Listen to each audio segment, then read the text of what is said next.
እንግዲህ ዛሬ ያው የራእይን መጽሐፍ ነው እየተመለከትን ያለ ነው።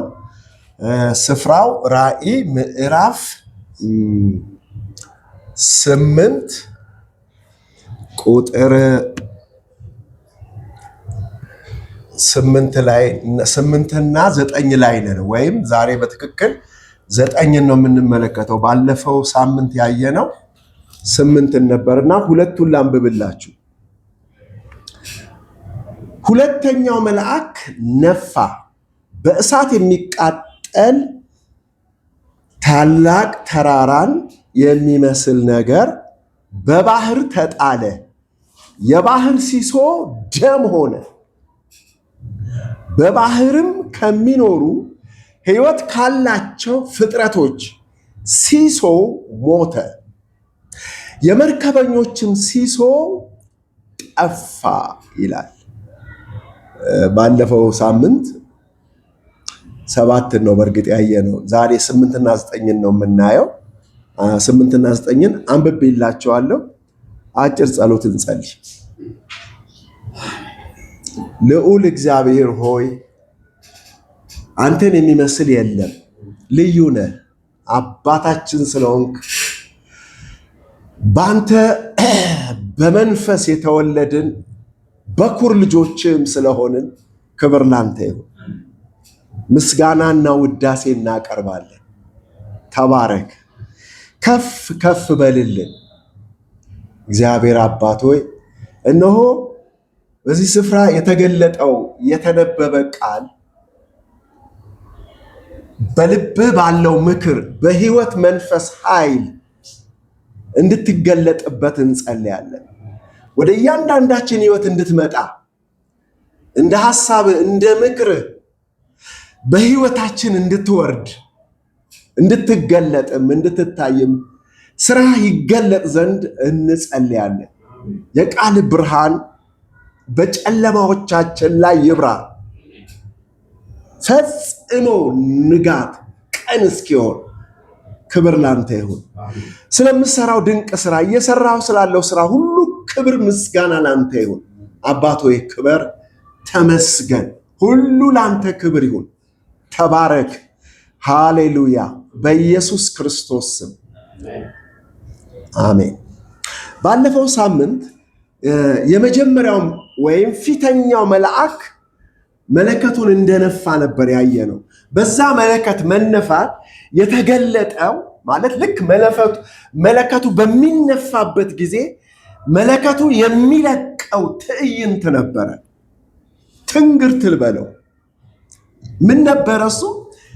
ደምም የተቀላቀለበት በረዶና እሳት ሆነ ይላል መለከቱ። ያም ደም የተቀላቀለበት በረዶና እሳት የሆነው ወደ ምድር ተጣለ። የምድርን ሲሶ ተቃጠለ፣ የዛፎች ሲሶ ተቃጠለ፣ የለመለመው ሳር ሁሉ ተቃጠለ የሚል ሐሳብ አይተን ነበር። እንግዲህ በዚህ ስፍራ ላይ ያየነው የመሬትን ሲሶ፣ የዛፍ ሲሶ፣ የለመለመ ሳር ሲሶ መቃጠልን ነበረ። በምድር ላይ አንድ ሙሉ ዛፍ አለ፣ አንድ ሙሉ ሳር አለ የለመለመ። ግን ተቃጠለ ተቃጠለ ተቃጠለ እያለ የሚያበስረን ሲሶውን ነው። ሲሶውን ነው፣ ሙሉውን አይደለም። እግዚአብሔር አሁን ሊጠቀምበት ያለውን የራሱን ወገን ላይ ነበረ ምን እያደረገ ያለው? እየተገለጠ ያለው ማለት ነው። ማቃጠሉ፣ ማስወገዱ። ስለዚህ ደም የተቀላቀለበት በረዶና እሳት ሆነ የሚለው ነገር ይህን ነገር እንግዲህ ባለፈው በብዙ ብንመለከተው ፍጥረታዊ ነገር አይደለም፣ መንፈሳዊ ነገር ነው። ይህንን ለማመሳከር ወደ ዘጸአት ምዕራፍ 9 ላይ ሄደን ነበረ። እግዚአብሔር በሙሴ አማካይነት የእስራኤልን ሕዝብ ከግብፅ ምድር ባርነት ሊያስለቅቅ ሲል ከ9 ተአምራቶች መካከል አንዱ ተአምር ይሄ ነበረ። በረዶና እሳት በግብፅ ምድር ላይ ምን ያደርግ ነበረ? ያዘንብ ነበር። ምን ነበር መልእክቱ? ያገለግለኝና ያመልከኝ ዘንድ ሕዝቤን ልቀቅ የሚል መልእክት ነው። እንዲህ ብትል ግን እያለ እግዚአብሔር ይህንን መቅሰፍት ይለቅ ነበር። ስለዚህ ዛሬም ይህንን እዛ በፍጥረታዊ መልክ የተገለጠው ነገር ዛሬ ደግሞ በመንፈሳዊ መልክ በመንፈሳዊ ዓለም እግዚአብሔር ይህንን እንደሚሰራ በራእይ ለዮሐንስ እንዴት እንዳመለከተው እያየን ነው። ስለዚህ ምንድን ነው መንፈሳዊነቱ ብለን ስንመለከት የኢሳይያስን መጽሐፍ ስለ በረዶ ጥቂት ነገር ከሱ ወስደን ነበር። አዎ ኢሳይያስ ላይ ያየነው ምን ነበረ? የተሸሸገውን የተሰወረውን ምን እንደሚል እንደሚመታ በምን በበረዶ እና ያ የበረዶ ውሽንፍር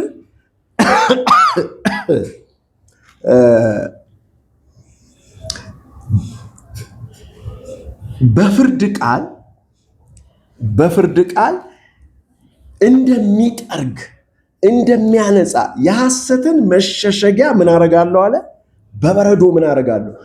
እጠርጋለሁ ብሎ እንደተናገረ ዛሬም በበረዶና በእሳት መገለጡ በምድራችን ላይ ያለ ዛፍ ስር የሰደደ የስጋዊ ባህሪ ምንነት እንደሆነ ባለፈው አይተናል።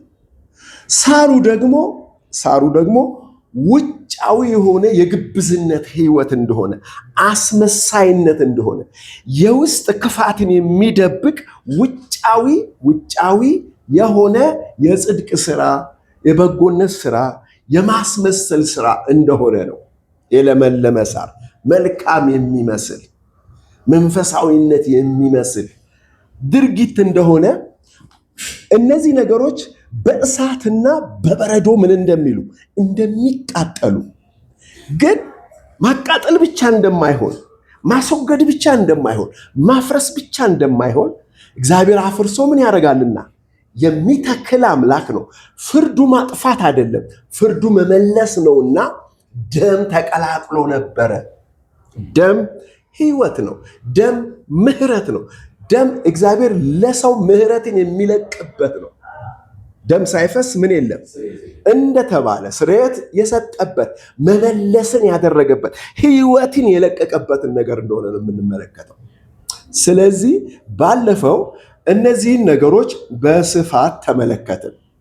ስለዚህ ዛሬ ወደ ዛሬው ሐሳብ ልምጣ።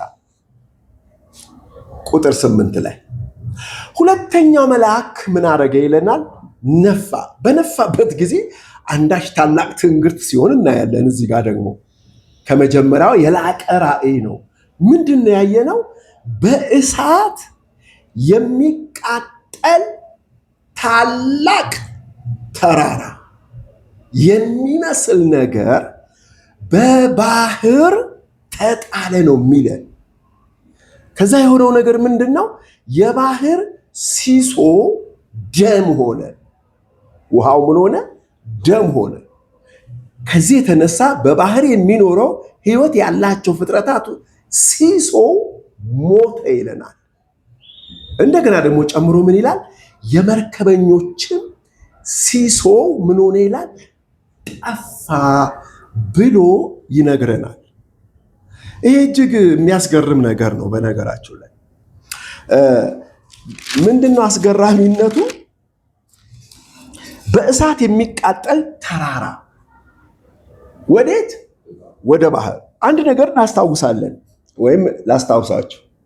ጌታ ኢየሱስ ክርስቶስ ስለ እምነት ሲያስተምር የሰናፍጭ ቅንጣት እምነት ቢኖራችሁ ይህንን ተራራ ወደ ባህር ተወርወር ብትሉት ምን ይሆን ነበር? በተወረወረ ነበረ ብሎ ያስተማረው ነገር እና ክርስቶስ እንደተናገረው በየአካባቢ ያለን ተራራ ተነቅለ ወዴት ሂድ? ወደ ባህር ሂድ ብለን እናዘው ነውን? እንድናዘው ነውን? ያንን ቃል የተናገረው ብለን ብንጠይቅ ማንም አማኝ አይ ነው የሚለን። ስለዚህ እዚህ ጋር የተገለጠ በእሳት ምን የሆነ የተሞላ ወይም በተራራ የተመሰለ እሳት ወደ ባህር ሲወረወር መታየቱ ሊትራሊ ወይም ልክ የለም ፍጥረታዊ ቃል በቃል የተነገረ ነገር ስላልሆነ ምንድን ነው ማለት ነው? ምሳሌ እንደሆነ ምን እናደርጋለን? እንድናስተውል ይረዳናል የሚል ነው ሐሳቡ። ስለዚህ ወደ ምሳሌው መፍታት መውረድ ነው እንግዲህ የምንሄደው። ምንድነው እሳት? ምንድነው ተራራ ብለን ልንጠይቅ ነው። ስለዚህ ተራራ በመጽሐፍ ቅዱስ ውስጥ መንግስት ነው። እንደገና በእግዚአብሔር ኃይል ይወከላል። ስለዚህ ተራራን በመጽሐፍ ቅዱስ ውስጥ በብዙ ስፍራ እናገኛለን። በኢሳይያስ ላይ አንድ ስፍራ ኢሳይያስ ላይ የሚለውን ነገር ከዛ እንውሰድ። ምዕራፍ 4 ቁጥር 4 እና 5 ምን ይላል? ጌታም የጽዮንን ቆነጃጅት እድፍ ጌታ የጽዮንን ቆነጃጅት እድፍ ባጠበ ጊዜ የኢየሩሳሌምንም ደም በፍርድ መንፈስና በሚያቃጥል መንፈስ ከመካከሏ ባነጻ ጊዜ በጽዮን የቀረ በኢየሩሳሌም የተረፈ በኢየሩሳሌም ለሕይወት የተጻፈ ሁሉ ቅዱስ ይባላል። 5 እግዚአብሔር በጽዮን ተራራ ላይ ባለ ማደሪያው ሁሉ በጉባኤያቸውም ላይ በቀን ደመናንና ጢስን በሌሊት የሚቃጠለውን የእሳት ብርሃን ይፈጥራል፣ በክብርም ሁሉ መጋረጃ ይሆናል ይላል። ልብ በሉ። ከታች እግዚአብሔር በጽዮን ተራራ ባለ ማደሪያው ሁሉ በጉባኤያቸው ላይ በቀን በደመና ጢስ በሌሊት የሚቃጠለው የእሳት ብርሃን ይፈጥራል የሚለው በምንድን ነው የፈጠረው? ከላይ ነው የፈጠረው። ከላይ አንዳች ስራ እንደሰራ ነው የምንመለከተው። ምን ሰራ? ጌታም ይላል የጽዮንን ቆነጃጅት እድፍ፣ እርኩሰት፣ አመፅን ምን ባረገ ጊዜ? ባጠበ ጊዜ የኢየሩሳሌምንም ደም፣ ክፋት ማለት ነው፣ የደም ማፍሰስ፣ በደለኝነት፣ አመፀኝነትን በፍርድ መንፈስ በሚያቃጥል መንፈስ ቀጥቶ ከመካከሏ ባነጻ ጊዜ በጽዮን የቀረ አለ። የሚገርም ነገር ነው። በጽዮን ምን ያደረገ? የቀረ ከምኑ? ከመቅሰፍቱ። አያችሁ፣ ከመቅሰፍቱ ከፍርዱ የቀረ በኢየሩሳሌም የተረፈው ሕዝብ በኢየሩሳሌም ለሕይወት የተጻፈው ሁሉ ምን ይባላል? ቅዱስ ይባላል። ያ ሕዝብ ምንድን ነው? እግዚአብሔር የጽዮን ተራራ ላይ ይላል። ያ ሕዝብ ተራራ ነው። ያ ሕዝብ ባለ በጽዮን ተራራ ላይ ባለ ማደሪያ ሁሉ በጉባኤያቸው ላይ በቀን ደመናና ጢስም በሌሊት የሚቃጠል የእሳት ብርሃንን ይፈጥራል። ሕዝቡ ቀን ደመናና ጢስ ይሆናል፣ ሌሊትስ የእሳት ብርሃን ይሆናል ይላል። እና አሁንም በሌላ ቦታ ማየት እንችላለን። ስለምን? ስለ ተራራ። እንግዲህ የሚቃጠለው ተራራ የእግዚአብሔር መንግስት ነው ማለት ነው። እግዚአብሔር ወደ ህይወታችን ባህር ወደ ስጋዊው ዓለም የሚጥለው የስጋ ሁሉ ከባድ ኃጢአት ፍጥረታዊው የሆነ የተበላሸውን የረከሰውን ወደ ጽድቅ ወደ ማድረግ ምን ያደርገዋል? ይመልሰዋል ማለት ነው። ዳንኤልን እንመልከት። እዛ ላይ ብዙ ጊዜ እናውቀዋለን። የዳንኤልን መጽሐፍ በዚህ ጉዳይ በተራራ ጉዳይ ላይ የታወቀ ምሳሌ አለ። እሱ 34 ምን ይላል? እጅ ሳይነካው ድንጋይ ከተራራው ተፈንቅሎ ከብረትና ከሸክላ የሆነውን የምስሉን እግሮች ሲመታ እና ሲፈጭ አየው። የዛን ጊዜ ብረቱና ሸክላው፣ ናሱና ብሩ፣ ወርቁ በአንድነት ተፈጨ። በመከር ጊዜ በአውድማ ላይ እንዳለ እብቅ ሆነ። ነፋስም ወሰደው፣ ቦታውም አልታወቀም። ምስሉን የመታ ድንጋይ ታላቅ ተራራ ሆነ፣ ምድርንም ፈጽሞ ምን አደረገ? ሞላ ይለናል። ይሄ እንግዲህ የእግዚአብሔር መንግስት ጅማሬና ፍጻሜን ጠቅልሎ ያስቀመጠ ራእይ ነው። ይሄ አሁን የተነበበው ይህ ታላቅ ተራራ የጌታችን የኢየሱስ ክርስቶስ ድል አድራጊነት ነው። ይህ መንግስት የሚጀምረው በእግዚአብሔር በተመረጡ ሰዎች ህይወት ውስጥ እንደሆነ ነው ይሄ ራእይ የሚያሳይ ነው። ምን ማለት ነው? በመንፈሳችን፣ በነፍሳችን፣ በስጋችን እንደሚሞላ ነው የሚነግረን። ምን በማድረግ የሰውን መንግስት ምን ያደርጋል ማለት ነው?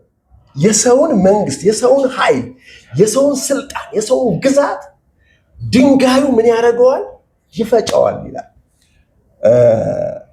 ያ ድንጋይ ከተራራ ላይ የወረደበት ዘመን የሸክላና የብረት ዘመን ነበረ። ምን ማለት ነው? ብርቱና ደካማ አብሮ ያለበት ማለት ነው። የመንፈስና የስጋ ሁለትነት ዲዋሊቲ ሁለትነት የበረታበት ሃይማኖት የነገሰበት ታይም እንደሆነ ነው የሚገልጥልን። የሃይማኖት መጨረሻ በደረሰበት ሰዓት ያ ድንጋይ ምን አለ? በጣም የሚገርም እጅ ሳይነካው ነው የሚለው። እጅ ሳይነካው ድንጋዩ ከተራራው ተፈንቅሎ፣ መፈንቀል ነው እንግዲህ። መፈንቀል በራስ አንድ ነገር ምን አይልም፣ አይፈነቀልም። ሌላ ገፊ ያስፈልገዋል። ግን ምን ይላል? እጅ ሳይነካው፣ የሰው እጅ የለበትም። የእግዚአብሔር መንግስት በሰው ህይወት ውስጥ ምን ሲሆን? ሲከሰት፣ ሲገለጥ፣ ሰው ወደ እግዚአብሔር መንግስት ሲመጣ የሰው ስጋዊ፣ ሃይማኖታዊ፣ ነፍሳዊ እንቅስቃሴ አያሻው። በራሱ ነው የሚንከባለለው፣ በራሱ ነው የሚመጣው። አብ ከሳበው በቀር ማንም ወደ እኔ ሊመጣ አይችልም ነው። ይህ መንግስት ማዳን ነው። የመንግስት ህይወት መለወጥ ነው። በእግዚአብሔር በራሱ በሚያስደንቅ በመንፈስ አሰራር የመለወጥ ክንዱን ነው የሚያስተምረን። እጅ ሳይነካው ከተራራ ተፈንቅሎ ምን አረገ? ብረትንና ሸክላ የሆነውን ምስሉን እግሮች ሲፈጭ አየህ ይለዋል። ያን ጊዜ ይለዋል ሁሉንም እንደፈጨው። ምኑ? ተራራው። ምኑን? በወርቅ ነው የጀመረው ራሱ አንተ ነህ ይለዋል ናቡከደነፆር። ከዛ ብር፣ ከዛ ነሐስ፣ ከዛ ብረት፣ ከዛስ እኩሉ ሸክላ እኩሉ ብረት፣ ሁሉንም በአንዴ ምን እንዳረገ እንደፈጨ ይናገራል። ምን ማለት ነው? በምድር ያለ ስልጣን፣ ኃይል፣ ግዛት የእግዚአብሔር መንግስት ሁሉን ምን እንደሚል እንደምትፈጭ። ከዛስ የተፈጨው እብቅ እንዳቧራ ብን ብሎ ነፋስ ጠርጎ ምን አረገው ይላል? ወሰደው። ስፍራው የለም። እግዚአብሔር ይመስገን። ይሄ በህይወታችን የተፈጸመ ነው፣ መጣበታል። ነገር ግን በመላው ዓለም ላይ የሰው ብርታት፣ የመንግስታት ብርታት፣ የህዝብ ብርታት፣ የየትኛውም ሃይማኖታዊ ብርታት በመንግስቱ ጉልበት በምድር ሁሉ ላይ ተፈጭቶ የእግዚአብሔር መንግስት ብላ ምድርን ምን እንደሚል እንደሚሞላ የሚያመለክት ራእይ ነው። ምድር ባህር ምድርን እንደምትከድን ምድር እግዚአብሔርን በማወቅ ትሞላለች ይላል። በሰማይና በምድር ያለውን በክርስቶስ ምን ያደርጋል? ይጠቀልላል። ይህንን ፍጻሜን የሚያመለክተን ግን አስቀድሞ በእኛ ይሄ ጉዳይ ዛሬ ተፈጽሟል። ዛሬ የእኔ ብርታት፣ የሃይማኖቴ የእውቀቴ ብርታት፣ የነፍሴ ጉልበት አቅም እንደ እብቅ በአየር ላይ ተበትኖ ነፋስ ጠርጎት ወስዶታል። የእግዚአብሔር መንግስት ህይወት ምን ባለ ጊዜ? በመጣ በተገለጠ ጊዜ በህይወታችን የለም። ለማሰብ እንኳን ስፍራ አልተገኘለትም። ሃይማኖታዊ የሆነ ስርዓት፣ ሃይማኖታዊ የሆነ ጉዳይ ስናይ አለ እንዴ ብለን ነው የምናየው። ወይም እንስቃለን ወይ እናሾፋለን በዛ ነገር ላይ። ለምን? ከኛ ህይወት ምን ሆኗል? ተጠርጎ ስፍራው ለስቶ የእግዚአብሔር ተራራ ምን ሆኗል? እንደቆመበት እንመለከታለን። እና የዚህ የዳንኤል ራእይ ትርጉም በጥቂቱ ይሄን ይመስላል። ግን ይሄ ተራራ ወደ ራእይ መጽሐፍ ስንመጣ ይሄ በእሳት የተመሰለው ተራራ የእግዚአብሔር መንግስት ነው። ይሄ የእግዚአብሔር መንግስት ወደ ባህራችን ምን ሆኗል? ይጣላል። በባህራችንም ላይ ያለ ደም ይሆናል። ባህራችን በሙሉ እንዳለ ደም ይሆናል። በእኛ ሲሶ የለም። በአጠቃላይ በህዝብ ነው ሲሶ። በልጆች ላይ ሲሶ የለም። ሙሉ ለሙሉ በእኛ ላይ ያለ ባህራችን ምን ይሆናል? ደም ይሆናል። እና በባህራችን ውስጥ ያሉ ፍጥረቶች ምን ይሆናሉ? ይሞታሉ። በዚህ ባህር ላይ ደግሞ ትራንስፖርት የሚሰራ መርከብ አለ አይደለ? መርከብ ደግሞ ምን ይሆናል? ይጠፋል ብሎ ነው ራእዩ ለዮሐንስ የተነገረው። ባህር ወደ ደም መለወጡ በውስጡ ያለውን ምን በነገራችሁ ላይ ስለ ነፍስ አይደለም የሚያወራው ወይ ስለ መንፈስ አይደለም፣ ስለ ሰውነት ነው። ውጫዊ ሰውነትን ነው የሚመለከተው ይሄ ራእይ። የስጋ ባህሪ ነው። እኔ በጣም ነው እንትን ያልኩት፣ ምንድን ነው የተደሰትኩት ወይም ይሄ በቀል የተሰማኝ እግዚአብሔር ግደለው፣ አጥፋው፣ ተነስ የሚል ጸሎት አጸልዮኛል። ምንድን ነው ስትሉኝ ነውር የሆነ የስጋ ክፉ ፍላጎት የለም። ሰው እንኳን የሚጠላው ማለት ነው ውጫዊ የሆነ ነገር ነው። ባይዘው እርኩሰት ነው፣ አመፅ ነው። በዓለምም በውጭም ምን የሆነ የተጠላ ነገር ነው። እንደነዚህ አይነት ክፋት አመፆችን ነው ሊበላ የእግዚአብሔር መንግስት በተራራ እሳት ተመስሎ በባህራችን ላይ ምን የሚለው የተጣለው። ልብ በሉ፣ ሲጣል ምንድን ነው የሆነው? ባህር ውሃ ነው አይደል? መልኩን ቀየረ። ምግብ መስጠት ነበር መልኩ፣ ማዝናናት ነበረ። ህይወት ላለው ምን መስጠት ነው? ቤት መሆን፣ መጠለያ መሆን ነበረ። አሁን ግን ህይወት ላለው ሁሉ ህይወትን ነፈገ። ደም ሆና ተለወጠ። በሚለወጥበት ጊዜ አሳዎች አሉ፣ ሌሎች አውሬዎች አሉ። እነዚህ አውሬዎች በሙሉ የለመዱት ውሃ አጡ። ስለዚህ ምን ሆኑ? ሞቱ። ሞቱ። በጣም አስገራሚ ነገር ነው። እዩት። የእግዚአብሔር መንግስት ስልጣን ያለው ቃል እንደ ተራራ የተመሰለው የመንግስቱ እሳት ወደ እኛ ሰብአዊ፣ ሰውነታዊ፣ ፍጥረታዊ፣ አካላዊ የሆነ ባህሪያችን ውስጥ ምን ሲሆን ክፋታችን ላይ፣ አመፃችን ላይ፣ ክፉ ምኞታችን ላይ ሲወድቅ በክፉ ስሜቶች አሉ የሚንቀሳቀሱ፣ እነሱ ሁሉ የሚበሉትን ያጣሉ። ፓወርለስ አቅመቢስ ይሆናሉ፣ ይገደላሉ። በመንግስቱ ቁጣ ማለት ነው። የኢየሩሳሌምን እድፍ ምን ባደረገ ጊዜ ነው? እድፍ ማለት ያስቡ፣ እርኩሰት፣ አመፅ በሚቃጠል መንፈስ ምን ባደረገ ጊዜ? በፍርድ መንፈስ ባጠፋ ጊዜ አለ። ያኔ ኢየሩሳሌም ትቀደሳለች። የጽዮን ቆነጃጅት የሚል ቃል አንብቤያለሁ። ምን ማለት ነው? የጽዮን ቆነጃጅት ማለት ጽዮን የንጉሥ ከተማ ናት። በመንግስቱ ውስጥ ያሉ ነፍሳት፣ የእግዚአብሔር ልጆች ነፍስ፣ ሴትነት አይደለ? በሴት ቃል የጠራው። እናም ስጋዊ ባህሪ ምን ይሆናል ማለት ነው? ከክፉ ባህሪ ይነጻል። እግዚአብሔር ይመስገን። አንድ ጊዜ ይሄ አዋሳ የሚባል ሀገር ውስጥ ነበርኩኝና አንዲት እናት አንዲት እህት ናት ከዛች ሴትዮ እናት ጋር የምታስተዋውቀን። እሷ እኔ ጋር መታ የእግዚአብሔርን መንግስት እየተማረች ነው እና ትጠራኛለች ሴትዮዋ። ግን መሀል ላይ አንድ ታሪክ ተፈጽሟል። ታሪኩን ላውራችሁ። ይቺ እህት የሆነ ልጅ ከጣሊያን ይመጣል፣ የሴትዮዋ ልጅ ይመላለሳሉ። በ6 ወር አዲስ አበባ ኢትዮጵያ ውስጥ ይመጣል ይሄዳል። በመጣ በሄደ ቁጥር የሚሰራው ስራ አለ ብዙ። ታመጣውና እኔ ጋር አሌክስ አስተምረው ትለኛለች። ጀስት ላይክ የለም እንደ ቸርች አይነት አሰራር ማለት ነው። እሺ ብዬ ቁጭ አድርጌው የእግዚአብሔር መንግስት የመጀመሪያ ትምህርት መስጠት ጀመርኩ። 1 2 3 ጊዜ ካስተማርኳት ወደ 3ኛ 4ኛ ላይ ይጨንቀኛል፣ ይጨልምብኛል ምናምን አለኝ። አሌክስ ተፈተነው። እጄን ልጭን ነው። ድሮ እጄን ጭን ነበር። አሁን ምንድን ነው የማደርገው? ተፈታተነ። አይ ቁጭ በል አልኩትና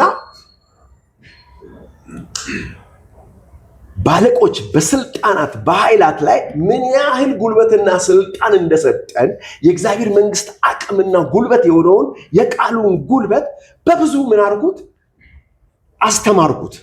አስተማርኩት። ሄደ። የሚቀጥለው ስለው የለም አለኝ። እሱ ብቻ አይደለም፣ ይሄ ትንሽ ነገር ነው። ልጁ ወደ ጣሊያን ሄደ ትምህርቱን ተምሮ። ሴትዮዋ ጠራችኝ አልኩት ጋር ታሪኩ ጋር ጠራችና አልኩት እና በቃ ትልቅ ነው። የ60 የሚባል ስፋት ቴሌቪዥን በዛ ዘመን የትም ማንም ሰው የለም። በጣም ሀብታሞች ናቸውና ትልቅ ግቢ ነው፣ ትልቅ ቤት ነው፣ ትልቅ የሆነ ጠረጴዛ ነው በረበረድ የሚመስል። እዛ ላይ በጣም የሚገርም ዶሮ ወጥ ነው የተሰራው።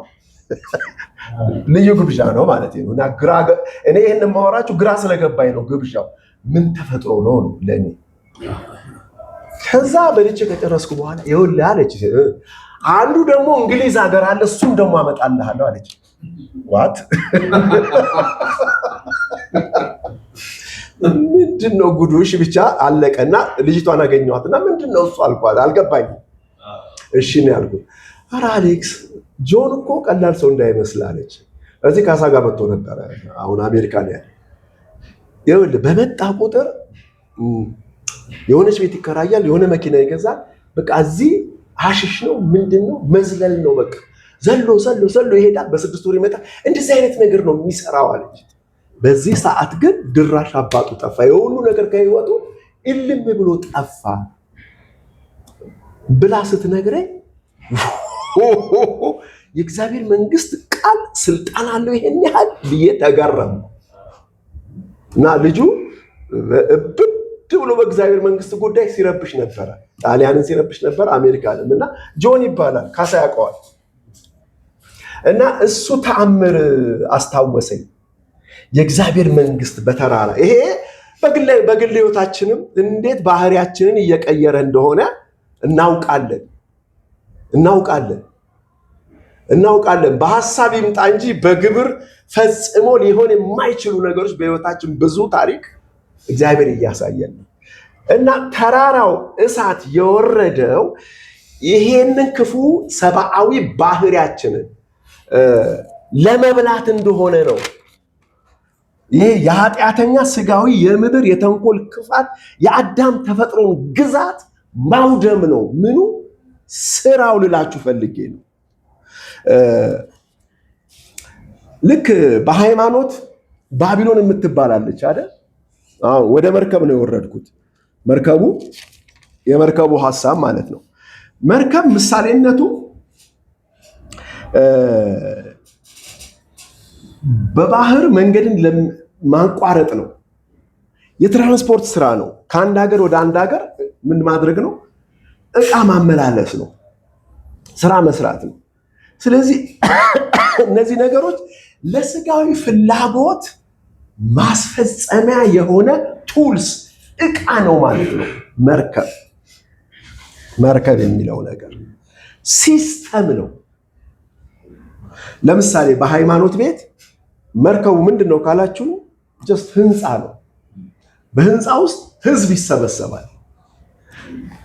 በተሰበሰበው ህዝብ ውስጥ ዝማሬ አለ፣ ጸሎት አለ፣ ቅዱስ ቁርባን አለ፣ ልዩ ልዩ ምኖች አሉ፣ ስርዓቶች አሉ። እነዚህ ውጫዊ የሆኑ ስርዓቶች በሙሉ መርከቦች ናቸው። እስቲ የዚች የሴትዮዋን እንትን ላንብብላችሁ። ራእይ ምዕራፍ 17 ላይ ነው ያለው። ታሪኩ።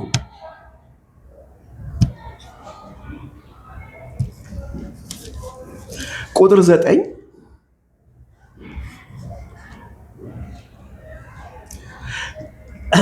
ጥበብ ያለው አእምሮ በዚህ ነው። ሰባቱ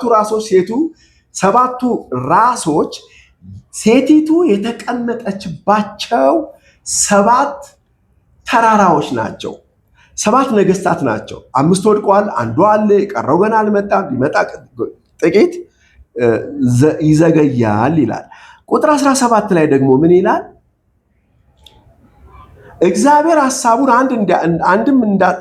እግዚአብሔር ሐሳቡን እንዲያደርጉ አንድንም ሐሳብ እንዲያደርጉ የእግዚአብሔር ቃል እስኪፈጸም ድረስ መንግስታቸው ለአውሬው እንዲሰጡ በልባቸው አግብቷልና። ያያት ሴት በምድር ነገስታት ላይ የምትነግስ ታላቂቱ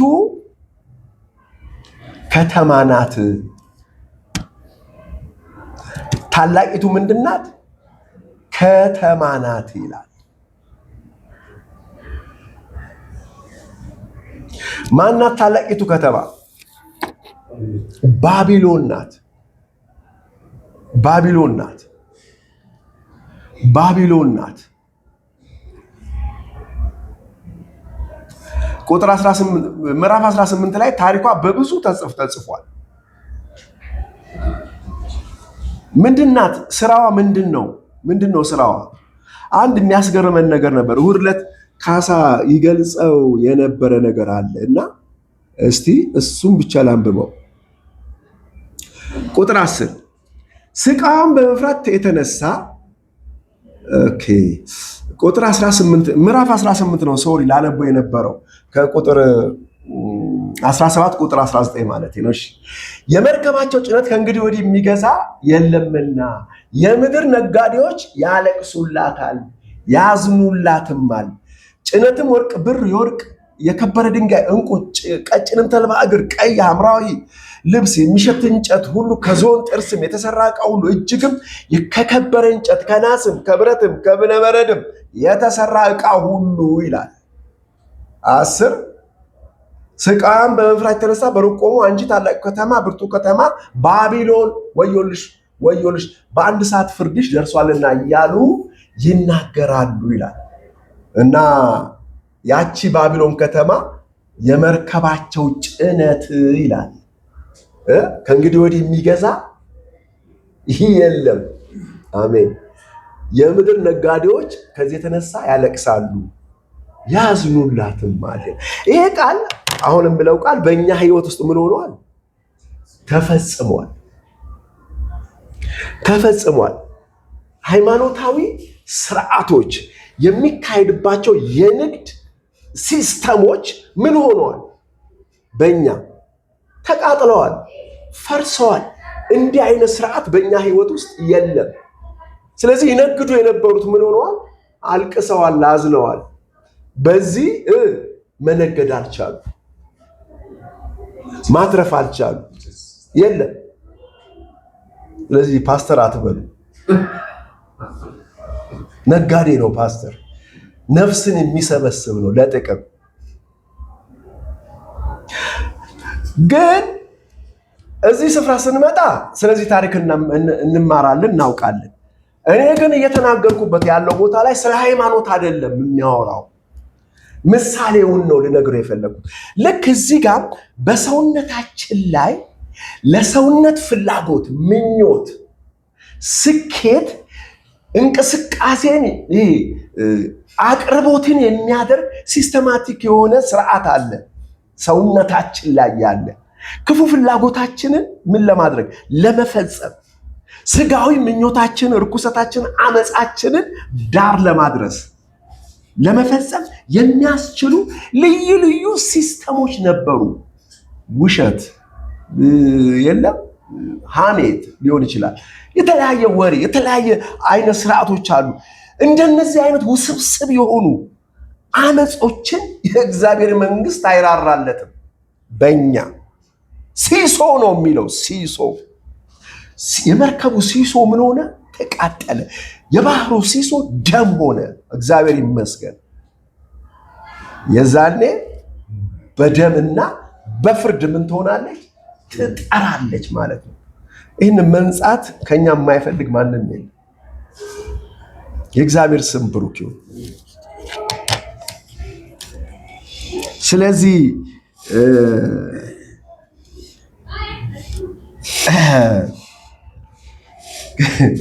ዛሬ በእግዚአብሔር መንግስት የሚኖር ልጅ የስጋዊ ፍላጎቱን ለማሟላት አቅመ ቢስ ነው። አይችልም። የሚገርማችሁ ውጫዊ ፍላጎትን እግዚአብሔር ምን ስላደረገ? ስለፈረደበት፣ ስላቃጠለው፣ ስለገረፈው፣ ስላጠፋው አይተገብርም፣ አይችልበትም። የሚገርማችሁ የሚቃጠለው የእግዚአብሔር እሳት ተራራ በህይወታችን ባህር ውስጥ ያሉትን መርከቦች ስለበላ ወደ ቀድሞ ቦታዎቻችንን ለመመለስ ያንን ስራ ለመስራት አይችልም። እግዚአብሔር ይመስገን።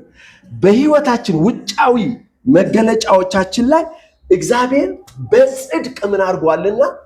አጽንቷልና። ስለዚህ ይሄ የእሳት ተራራ ሁለተኛው መለከት ሁሌ ምን ይበል?